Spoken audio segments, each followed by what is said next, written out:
नमस्कार दोस्तों, आपका हमारे चैनल जासूस अमन फाइल्स में फिर से स्वागत है। तो आज हम देखने वाले हैं जासूस अमन और उसके सहयोगी पिद्दू सिंह का एक नया केस। तो चलिए बिना देरी के शुरू करते हैं आज का हमारा नया केस। पुरानी दिल्ली का नीलम टॉकीज पिछले 15 सालों से बंद पड़ा था। इसकी दीवारें जर्जर हो चुकी थी और पोस्टरों पर धूल की मोटी परत जमा थी। लेकिन आज रात यहाँ एक अलग ही रौनक थी।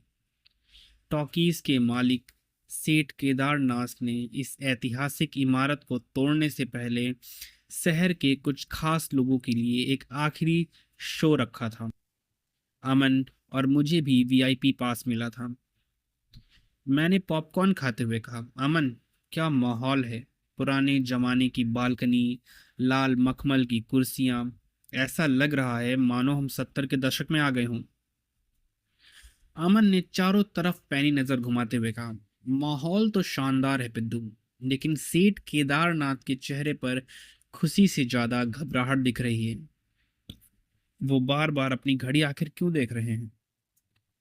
मैंने नीचे हॉल में देखा। सेठ केदारनाथ सच में बहुत बेचैन लग रहे थे।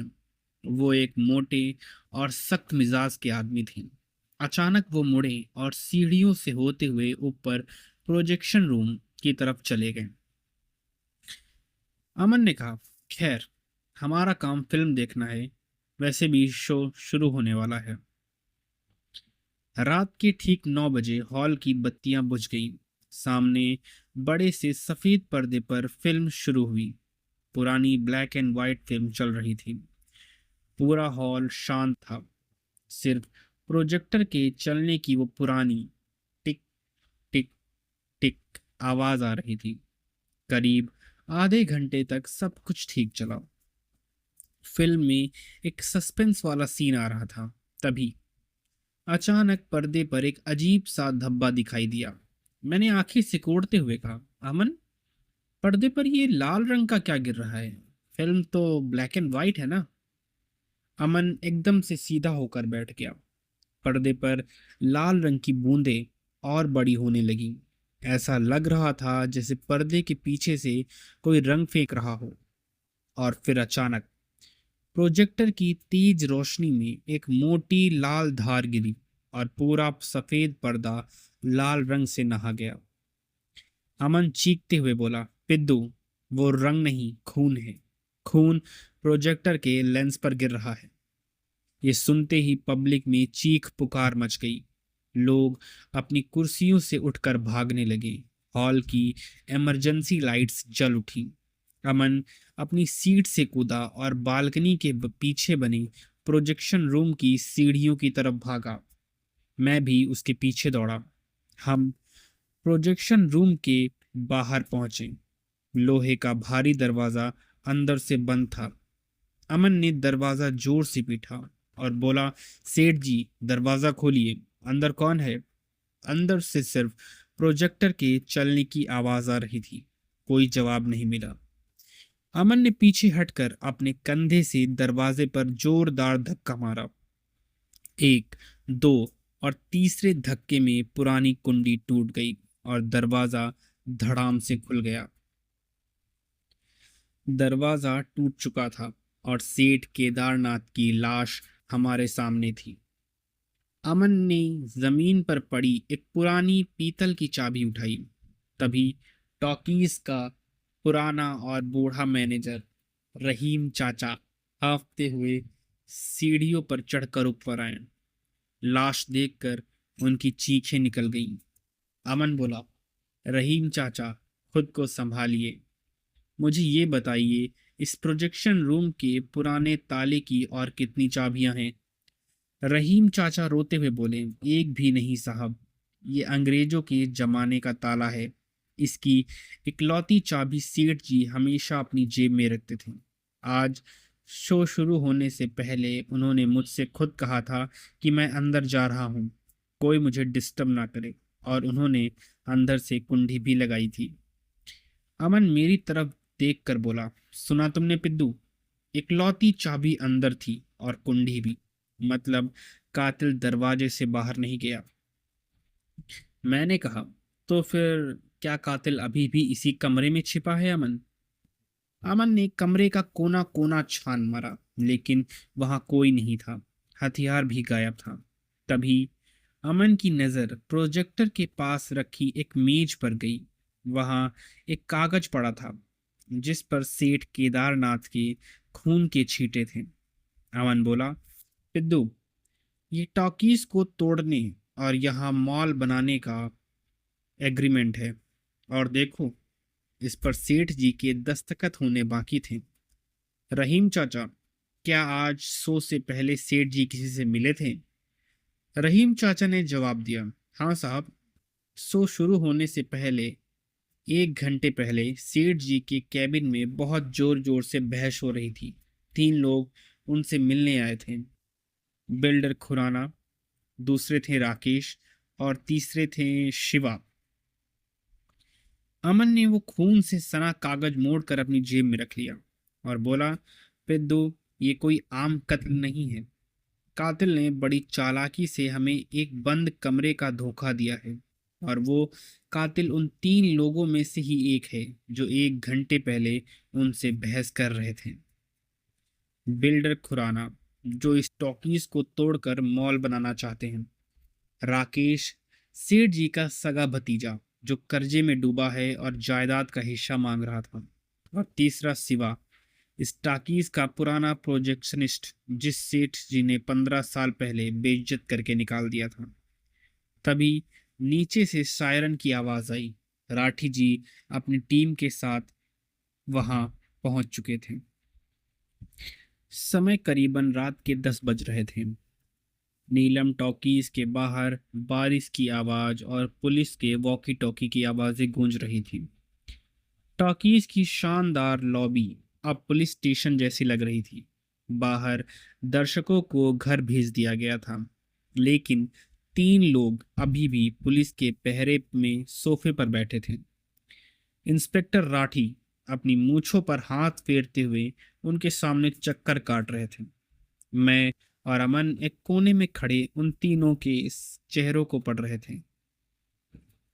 तभी इंस्पेक्टर राठी कड़क आवाज में बोले, तो सेठ केदारनाथ का गला कट गया और तुम तीनों में से किसी को कुछ नहीं पता? शो शुरू होने से पहले तुम तीनों सेठ के कैबिन में क्या कर रहे थे? अमन आगे बढ़ते हुए बोला, राठी जी, शुरुआत सबसे बड़े फायदे वाले से करते हैं। बिल्डर खुराना।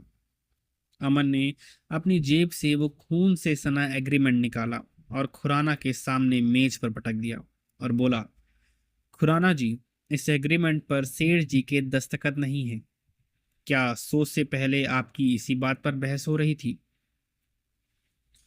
खुराना, जो कि एक मोटा और घमंडी आदमी था, उसने पसीना पोंछते हुए सिर हिलाया और बोला, हाँ, वो बुढ़ा आखिरी मौके पर मुकर गया। उसने कहा कि उसकी ये ताकीज उसकी जान है, वो इसे नहीं बेचेगा। मुझे बहुत गुस्सा आया था। मैंने उसे बर्बाद करने की धमकी भी दी थी, लेकिन मैं उसे मारूंगा क्यों? बिना उसके साइन के मैं इस जमीन पर एक ईंट नहीं रख सकता। उसके मरने से तो मेरा मॉल का प्रोजेक्ट ही डूब गया। तभी मैंने कहा, खुराना सच कह रहा है अमन। बिना दस्तखत के सेठ का मरना खुराना के लिए नुकसान है, फायदा नहीं। अमन की नजरें अब दूसरे आदमी पर टिक गईं। राकेश, सेठ का सगा भतीजा। उसने महंगे लेकिन थोड़े फटे हुए कपड़े पहने थे, और साथ ही में उसकी आंखें भी लाल थीं। अमन बोला, राकेश, खुराना का तो नुकसान हो, लेकिन तुम्हारी तो लॉटरी लग गई। चाचा मर गए और एग्रीमेंट साइन भी नहीं हुआ। अब इस पूरी जमीन के इकलौते वारिस तुम हो। तुम्हारे जुए का सारा कर्ज तो उतर ही जाएगा। राकेश ये सुनकर हड़बड़ा कर खड़ा हो गया। वो बोला, ओए जासूस, जबान संभाल कर बात कर। हाँ, मुझे पैसों की जरूरत थी। चाचा मुझे एक फूटी कौड़ी नहीं दे रहे थे। मैंने आज उनसे बहुत मिन्नती की, पर उन्होंने मुझे धक्के मार कर निकाल दिया। मैं हॉल में फिल्म देख रहा था जब वो खून पर्दे पर गिरा। मैं तो ऊपर गया ही नहीं। तभी राठी बोले, फिल्म देख रहे थे? अंधेरे हॉल में कौन गवाही देगा कि तुम अपनी सीट पर बैठे थे या चुपके से ऊपर जाकर चाचा का काम तमाम कर रहे थे। राकेश और खुराना दोनों के पास मोटिव था, लेकिन अमन की नजरें तीसरे आदमी पर जमी थी। वो आदमी बहुत ही शांत था। उम्र करीबन 55 साल, साधारण कपड़े। वो कोने में बैठकर बस जमीन की तरफ घूर रहा था। वो था शिवा, टॉकीज का पुराना प्रोजेक्शनिस्ट। अमन बोला, शिवाजी, आप 15 साल बाद इस टॉकीज में वापस क्यों आए? आपको तो सेठ जी ने चोरी के इल्जाम में निकाल दिया था, है ना? शिवा ने धीरे से अपना सिर उठाया। उसकी आंखों में एक अजीब सी ठंडक थी, जैसे कोई आग बरसों पहले बुझ चुकी हो। उसने अपना बायां हाथ अमन के सामने कर दिया। उसके हाथ की पहली 2 उंगलियां आधी कटी हुई थी। वो भारी आवाज में बोला, चोरी नहीं की थी मैंने। सेठ बहुत लालची था। प्रोजेक्टर की मशीन खराब थी, लेकिन उसने पैसे बचाने के लिए मुझे उसी खराब मशीन को चलाने पर मजबूर किया। एक दिन रील फंस गई और जब मैं उसे निकाल रहा था, मशीन चालू हो गई। मेरी उंगलियां कट गईं। उसने इलाज कराने के बजाय मुझे ये कहकर निकाल दिया कि मैं कामचोर हूँ। पूरे हॉल में सन्नाटा सा छा गया था। राठी जी की आंखें चमक उठी। वो बोले, बदला, 15 साल की नफरत। शिवा, तुम उस प्रोजेक्शन रूम की एक एक मशीन, एक एक कोने को जानते हो। तुम्हें पता था कि कुंडी को बाहर से कैसे बंद दिखाना है। तुमने ही गला काटा है उस लालची बुड्ढे का। शिवा बोला, मैंने नहीं मारा उसे। मैं तो बस टॉकीज को आखिरी बार देखने आया था। ये मेरी कर्म भूमि थी। राठी जी ने हवलदार को इशारा किया, इस शिवा को हथकड़ी लगाओ। केस सॉल्व हो गया। तभी अमन ने हाथ उठाकर राठी जी को रोका और बोला, रुकिए राठी जी, शिवा के पास वजह और जानकारी दोनों है। लेकिन इतना कहने के बाद अमन मेरे पास आया और उसने अपनी जेब से वो जली हुई फिल्म की रील का टुकड़ा निकाला जो हमें ऊपर लाश के पास मिला था। वो बोला, पिद्दू, ऊपर कुंडी अंदर से बंद थी और इकलौती चाबी भी अंदर थी। कोई भी चोर दरवाजे या कुंडी से छेड़छाड़ी कर सकता था, लेकिन अगर कातिल शिवा है तो उसने कत्ल के बाद चाकू को कमरे से बाहर कैसे निकाला?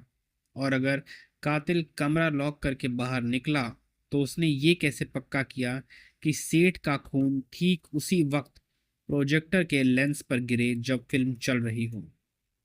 ये सुनते ही मैं भी सोच में पड़ गया। मैंने कहा, अमन, खून लेंस पर तब गिरा जब हम फिल्म देख रहे थे। मतलब जब कत्ल हुआ तब फिल्म चल रही थी। पर अगर कोई आदमी गला काटेगा तो खून तुरंत गिरेगा। अमन के होठों पर एक बहुत ही बारीक सी मुस्कान आ गई। वो बोला, बिल्कुल सही पिद्दू, खून का तुरंत गिरना, यही तो इस पूरे खेल का सबसे बड़ा राज है। कातिल ने सेठ को तब नहीं मारा जब खून पर्दे पर दिखा। सेठ को बहुत पहले ही मारा जा चुका था। ये एक टाइम डिले मर्डर है। राठी जी, खुराना, राकेश और शिवा सब हैरान होकर अमन को देखने लगे। अमन बोला, राठी जी, इन तीनों को यही रोक कर रखिए। पिद्दू, चलो, हमें उस प्रोजेक्शन रूम में वापस जाना होगा। असली कातिल इंसान नहीं, बल्कि वो मशीन है जो 15 सालों से बंद थी। अब समय करीबन रात के 10:20 हो रहे थे। प्रोजेक्टर की रील के खाली घूमने की आवाज गूंज रही थी। लॉबी में राठी जी ने उन तीनों को हवलदारों की निगरानी में छोड़ दिया था। मैं, अमन और राठी जी वापस उस घुटन भरे प्रोजेक्शन रूम में आ गए। कमरे में अभी भी ताजे खून और पुराने सेलुलॉइड के जलने की अजीब सी गंध आ रही थी। राठी जी कमरे के कोने कोने को देखते हुए बोले, अमन, मुझे तो लगता है कि कातिल बहुत चालाक है। उसने सेठ का गला काटा और चाकू लेकर वेंटिलेशन पाइप के रास्ते भाग गया। अमन ने वेंटिलेशन पाइप की तरफ देखा, जो मुश्किल से 6 इंच चौड़ा था। अमन बोला, राठी जी, उस पाइप से एक बिल्ली भी नहीं निकल सकती, इंसान तो दूर की बात है। और रही बात हथियार की, तो हथियार इस कमरे से बाहर गया ही नहीं, वो तो हमारे ठीक सामने है। अमन धीमे कदमों से चलते हुए उस विशाल पुरानी प्रोजेक्टर मशीन के पास गया। अमन ने अपनी जेब से एक रुमाल निकाला और प्रोजेक्टर की टेक अप रील को ध्यान से देखा। वही नीचे वाली रील जो चली हुई फिल्म को लपेटती है। उसने रील के बिल्कुल बीच में फंसी एक चीज की तरफ इशारा किया। अमन बोला, पिद्दू, अपनी टॉर्च यहाँ जलाओ। मैंने टॉर्च जलाई। रील के अंदर फिल्म के टेप के साथ एक बेहद पतला, खून से सना हुआ धातु का तार लिपटा हुआ था। ये तार इतना पतला था कि अंधेरे में किसी को दिखाई भी न दे, लेकिन ये किसी ब्लेड से भी ज्यादा तेज था। अमन गंभीर आवाज में बोला, राठी जी, ये है कत्ल का हथियार, एक high tension wire. Inspector Rathi हैरानी से बोले, तार? लेकिन इससे गला कैसे कटा? कातिल ने इसे अपने हाथों से खींचा होगा। अमन ने जवाब देते हुए कहा, नहीं राठी जी, कातिल ने अपने हाथ गंदे ही नहीं किए, उसने ये काम इस मशीन पर छोड़ दिया था। ये एक टाइम डिले मर्डर है। मैं समझ नहीं पा रहा था कि एक मशीन कत्ल कैसे कर सकती है। अमन ने पूरी घटना को ऐसे समझाया जैसे वो खुद उस वक्त कमरे में मौजूद था। वो बोला, राठी जी, शो शुरू होने से कुछ देर पहले कातिल यहाँ आया। उसने सेठ केदारनाथ के सिर पर पीछे से वार करके उन्हें बेहोश किया। फिर उसने सेठ को उस वेंटिलेशन पाइप के सहारे खड़ा किया। कातिल ने इस पतले तार का एक सिरा सेठ के गले में फंसाया और दूसरा सिरा इस घूमती हुई टेकअप रील में बांध दिया। मैंने कांपते हुए कहा, ओ माय गॉड! मतलब जैसे जैसे फिल्म आगे बढ़ी। अमन ने मुझे टोकते हुए आगे कहा, बिल्कुल पिद्दू, जैसे जैसे फिल्म चली, नीचे वाली रील घूमती रही और तार को लपेटती रही। तार धीरे धीरे कसता गया। आधे घंटे बाद जब फिल्म अपने सस्पेंस वाले सीन पर पहुंची, तार इतना ज्यादा कस चुका था कि उसने सेठ का गला रेत दिया। और ठीक उसी वक्त खून लेंस पर गिरा, जिसे हमने पर्दे पर देखा। लेकिन जब ये सब हुआ, कातिल मजे से नीचे हॉल में पब्लिक के बीच बैठकर फिल्म देख रहा था। राठी जी के पसीने छूट गए। वो बोले, कमाल का शैतानी दिमाग है। लेकिन अमन, वो बंद दरवाजे का क्या? कुंडी तो अंदर से लगी थी ना। कातिल आखिर बाहर कैसे गया? अमन मुस्कुराते हुए बोला, मैजिक शो का सबसे पुराना ट्रिक राठी जी। कातिल ने बाहर जाने के बाद कुंडी लगाई थी। अमन दरवाजे के पास गया। उसने जमीन पर पड़ा फिल्म की रील का एक पारदर्शी और मजबूत टुकड़ा उठाया। वो बोला, कातिल ने सेठ को जाल में फंसाने के बाद दरवाजा बाहर से बंद किया। फिर उसने दरवाजे के नीचे की दरार से इस मजबूत फिल्म की स्ट्रिप को अंदर डाला, कुंडी के हुक में फंसाया और बाहर से खींचकर कुंडी लगा दी। कुंडी लगने के बाद उसने स्ट्रिप का एक सिरा छोड़ दिया और उसे बाहर खींच लिया। मैंने कहा, लेकिन अमन, इकलौती चाबी तो कमरे के अंदर जमीन पर पड़ी थी, वो अंदर कैसे आई? अमन बोला, कातिल ने कुंडी लगाने के बाद चाबी को दरवाजे के नीचे की दरार से ही अंदर खिसका दिया था, ताकि पुलिस को लगे कि सेठ ने खुद को अंदर से लॉक किया था। पूरा खेल अब शीशे की तरह साफ हो चुका था। राठी बोले, मतलब कातिल को इस मशीन की अच्छी जानकारी थी। ये तो पक्का उस सिवा, जो कि यहाँ पहले प्रोजेक्शनिस्ट का काम करता था, उसी का काम है। उसी ने बदला लिया है। अमन बोला, राठी जी, आपने फिर वही गलती कर दी। एग्रीमेंट में शिवा का कोई नाम नहीं है और ना ही इस कत्ल से उसका कोई फायदा है। शिवा सिर्फ अपनी पुरानी जगह देखने आया था। अमन वापस प्रोजेक्टर के पास गया। उसने अपनी जेब से एक चिमटी निकाली और उस पतले तार के आखिरी सिरे पर फंसी एक छोटी सी चीज निकाली। अमन ने कहा, खून और मशीन के तेल में सनी होने के कारण पहले ये नजर नहीं आई, लेकिन ध्यान से देखिए राठी जी, ये तार कोई आम तार नहीं है। इसके आखिरी सिरे पर एक छोटा सा तांबे का छल्ला लगा है।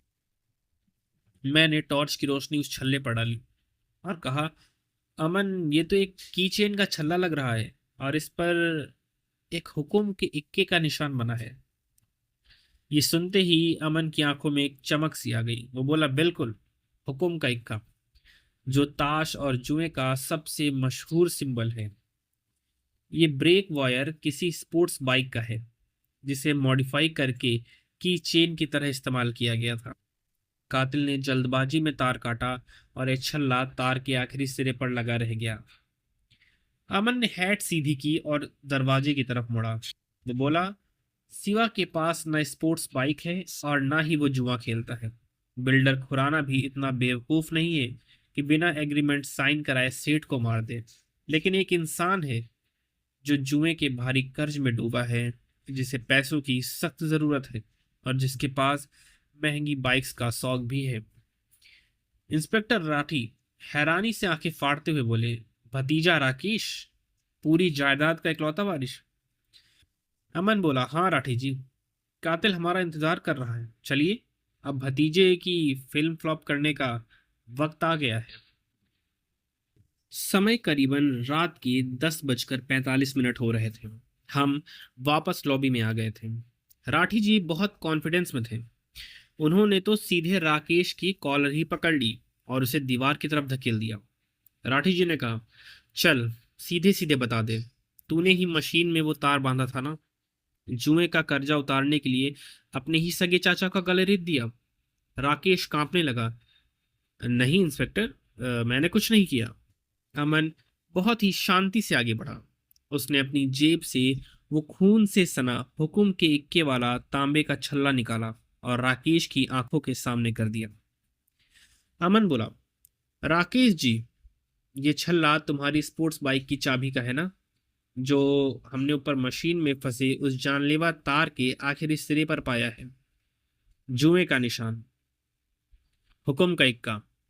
अब क्या कहोगे? छल्ला देखते ही राकेश के पैरों तले जमीन खिसक गई। वो धम से सोफे पर गिर पड़ा और अपने बाल नोचने लगा। वो बोला, ये छल्ला मेरा ही है अमन जी, लेकिन कसम से मैंने किसी को नहीं मारा। मेरी बाइक सुबह से पार्किंग में ही खड़ी है। किसी ने उसका ब्रेक वायर काट लिया था। राकेश अब फूट फूट कर रोने लगा। वो बोला, अरे मैं तो 10वीं फेल हूँ, मुझे क्या पता कि उस पुरानी 70 साल की मशीन में रील कैसे घूमती है, टाइमर कैसे लगता है। मैं तो अपने घर के पंखे तक का खुद ठीक नहीं कर पाता हूँ। मैं इतना खतरनाक मर्डर कैसे डिजाइन करूंगा? मैं अमन के पास गया। मैंने कहा, अमन, राकेश की बात में दम तो है। एक जुआरी इतना शातिर मर्डर नहीं कर सकता और कोई भी कातिल अपना कीचेन वहां सजा सजा कर नहीं जाएगा। ऐसा लग रहा है किसी ने जानबूझकर इसका तार और की चेन इस्तेमाल किया है। अमन की आंखों में एक तेज चमक आ गई। उसने हैट को थोड़ा पीछे खिसकाया और बोला, बिल्कुल सही कहा पिद्दू। राकेश बहुत बड़ा बेवकूफ हो सकता है, लेकिन कातिल नहीं। राकेश, शो शुरू होने से आधा घंटा पहले जब सेठ जी ऊपर गए थे, तब तुम कहाँ थे? तुम्हारे पास क्या कोई गवाह है? राकेश ने तुरंत खुराना के पीछे खड़े एक लंबे, हट्टे कट्टे और खामोश आदमी की तरफ इशारा किया। वो था खुराना का सेक्रेटरी, जिसका नाम जॉन था। वो बोला, मैं जॉन भाई के साथ पार्किंग में था। मैं खुराना जी से 10 लाख का कर्जा मांग रहा था। जॉन भाई वहीं खड़े सिगरेट पी रहे थे। आप चाहो तो पूछ लो। अमन की तेज नजरें जॉन पर टिक गईं। जॉन ने काले रंग का सूट पहना था। उसके चेहरे पर कोई भाव नहीं था, लेकिन उसकी उंगलियां बहुत मजबूत थी और उनके पोरों पर मशीन के काम के निशान थे। अमन ने उससे पूछा, क्या ये सच है जॉन, राकेश तुम्हारे साथ था? जॉन भारी और ठंडी आवाज में बोला, हाँ, ये मेरे साथ पार्किंग में था, लेकिन सिर्फ 10 मिनट के लिए। उसके बाद ये कहाँ गया मुझे नहीं पता। अमन ने आगे कहा, और तुम उस वक्त कहाँ थे? जॉन ने जवाब दिया, मैं अपनी कार का स्पार्क प्लग ठीक कर रहा था। अमन मुस्कुराया, एक बहुत ही सर्द और खतरनाक मुस्कान। उसने आगे कहा, कार का स्पार्क प्लग, मतलब तुम्हें मशीनों और तारों की बहुत अच्छी जानकारी है। राठी जी, क्या आपको अब पूरा खेल समझ आ रहा है? राठी जी थोड़े कंफ्यूज थे। वो बोले, अमन, खुलकर बताओ, अगर राकेश कातिल नहीं है तो फायदा किसे हो रहा है? अमन ने हॉल के बीच में रखकर खुराना की आंखों में आंखें डाल दी और बोला, राठी जी, ये पूरा खेल एक तीर से दो शिकार करने का है। खुराना जी को ये टॉकीज तोड़कर अपना मॉल बनाना था, लेकिन सेठ जी एग्रीमेंट साइन नहीं कर रहे थे। अगर खुराना सेठ जी को मार देता तो जमीन राकेश के नाम हो जाती, और राकेश तो वैसे ही जमीन बेचने के लिए तैयार था। लेकिन अमन रुका और उसने अपनी उंगली खुराना की तरफ उठाई और आगे बोला, लेकिन खुराना को राकेश को करोड़ों रुपए देने पड़ते। खुराना एक लालची आदमी है। वो इस बेशकीमती जमीन के करोड़ों रुपए राकेश को क्यों देगा जब वो इसे मुफ्त में हथिया सकता है? बुलडल खुराना पसीना पोंछते हुए बोले, क्या क्या बकवास है, मुफ्त में कैसे? अमन बोला, यही तो मास्टर प्लान था। खुराना ने जॉन, जो कि एक प्रोफेशनल मैकेनिक और शायद हिटमैन भी है, को काम पर लगाया। जॉन ने पार्किंग में राकेश की बाइक का तार और की चैन निकाला। फिर जॉन ने बड़ी ही सफाई से प्रोजेक्शन रूम में जाकर सेठ का कत्ल किया और वो छल्ला वहीं छोड़ दिया।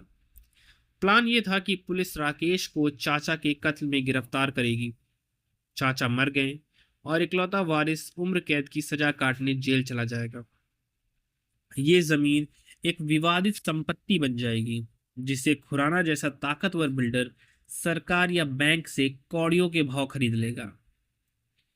ये बातें सुनकर पूरे हॉल में सन्नाटा सा छा गया था।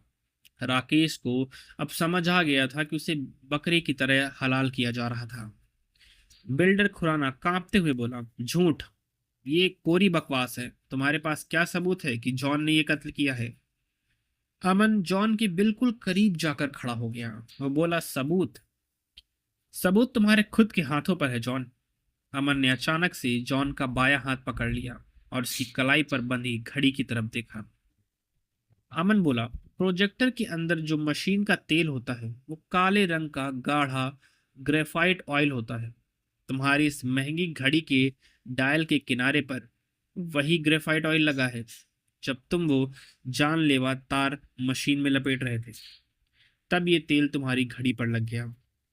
क्या कोई कार के स्पार्क प्लग में ग्रेफाइट ऑयल डालता है?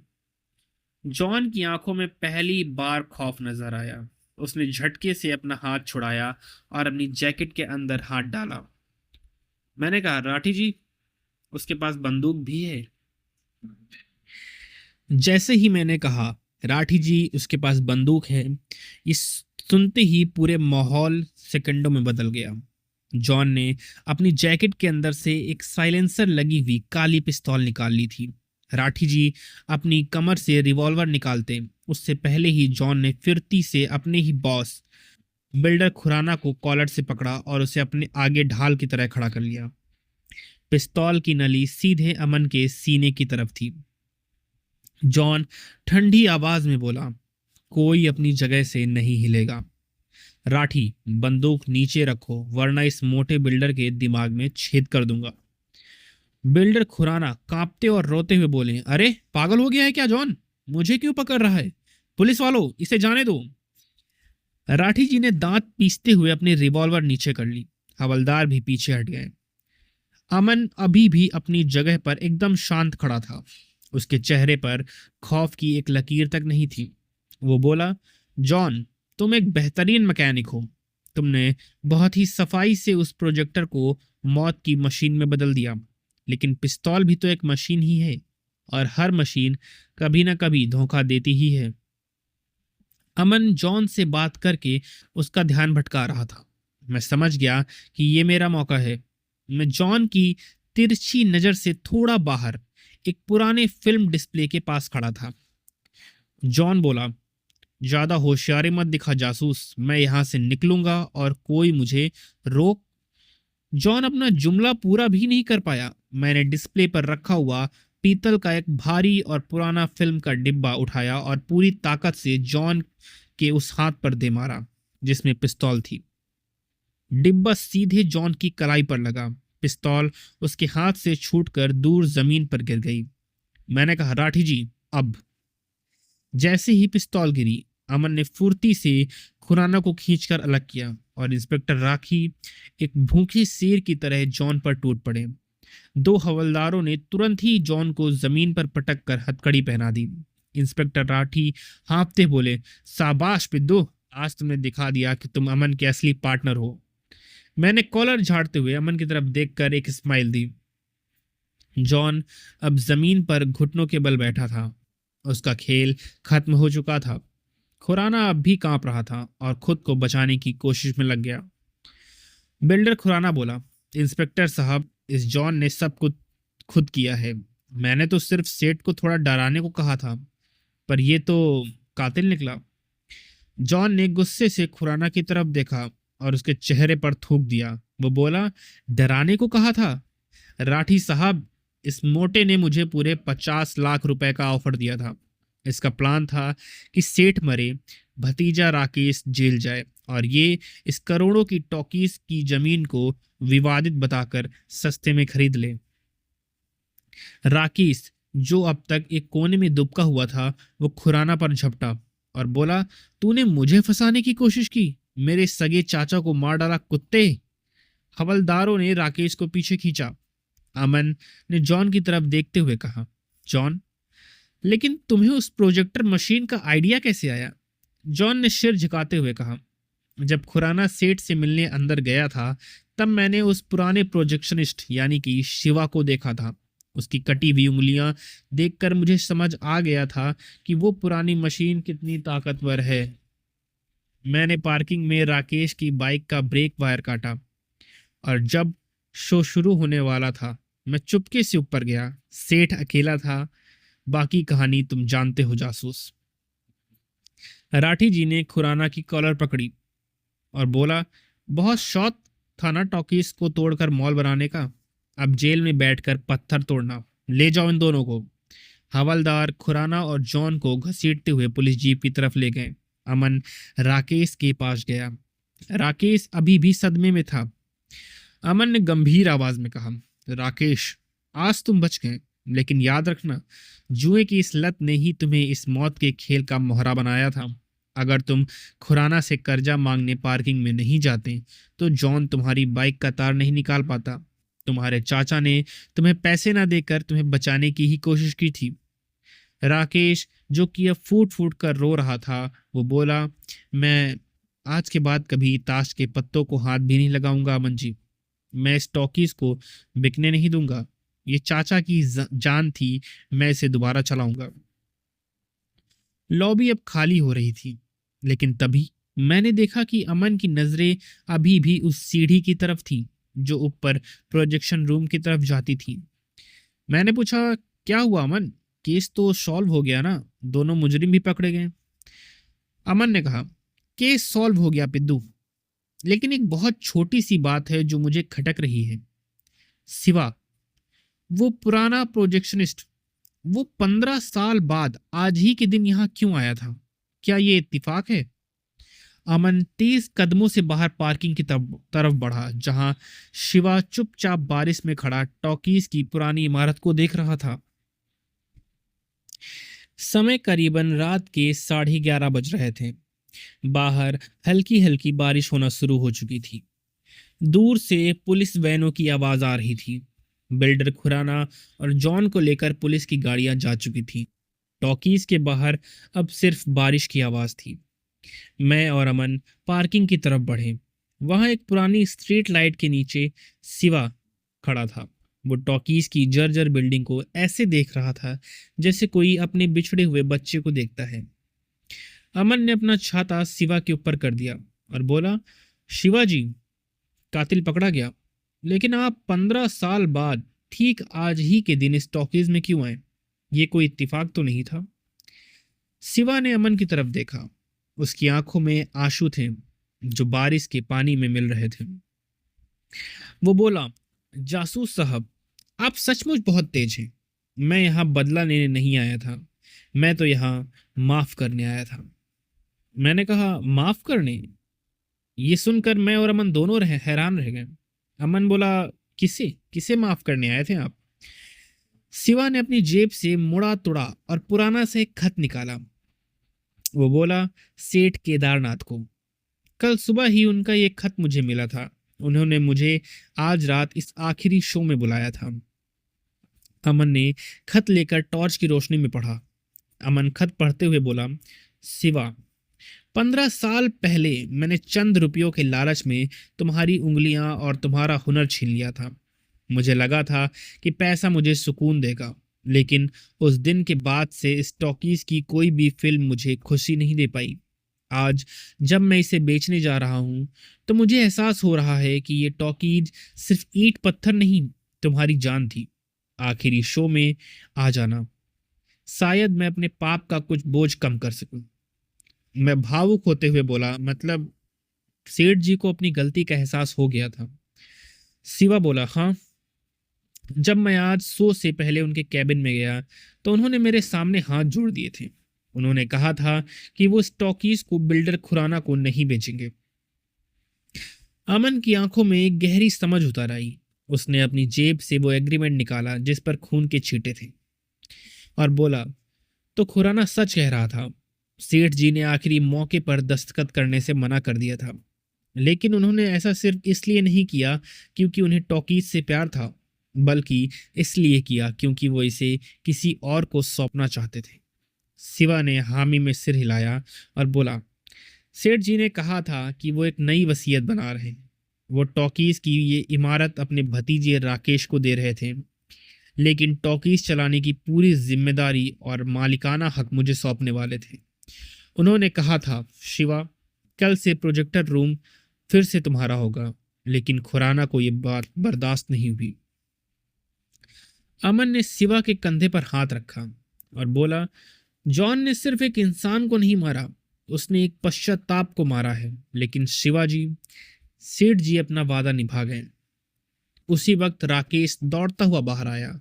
वो फूट फूट कर रो चुका था और अब उसके चेहरे पर एक अलग सी शांति थी। वो बोला, शिवा काका, पुलिस वाले चाचा का सारा सामान ले गए हैं, लेकिन उनके कैबिन की दराज से मुझे ये मिला।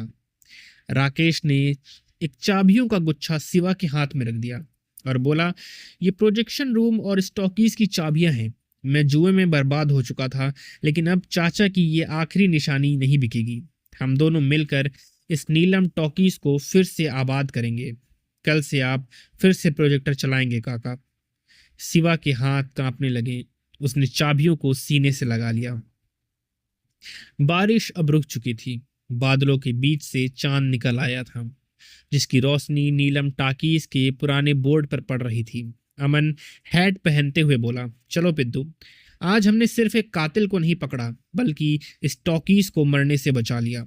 नीलम टॉकीज की आखिरी फिल्म आज खत्म हुई। कल से इसका फर्स्ट शो शुरू होगा। मैं मुस्कुराया।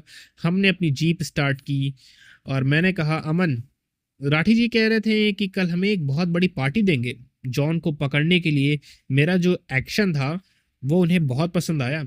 अमन हंसते हुए बोला, बिल्कुल पार्टनर, तुमने वो डिब्बा ना मारा होता तो शायद आज की फिल्म कुछ ज़्यादा ही ट्रेजिक हो जाती। अब चलो, दफ्तर में अदरक वाली चाय हमारा इंतजार कर रही है। जीप पुरानी दिल्ली की सड़कों पर आगे बढ़ गई। पीछे छूट गया वो टॉकीज जिसका पर्दा अब कभी खून से लाल नहीं होगा। दोस्तों, ये कहानी यहीं तक थी। ये कहानी यहाँ तक सुनने के लिए आपका धन्यवाद। हमारे चैनल पर हर हफ्ते 2 से 3 कहानियाँ आ जाती हैं, उन्हें भी सुनें और आप हमारे चैनल को सब्सक्राइब करें, वीडियो को लाइक करें और यहाँ तक कहानी सुनने के लिए आपका धन्यवाद। शुभ रात्रि।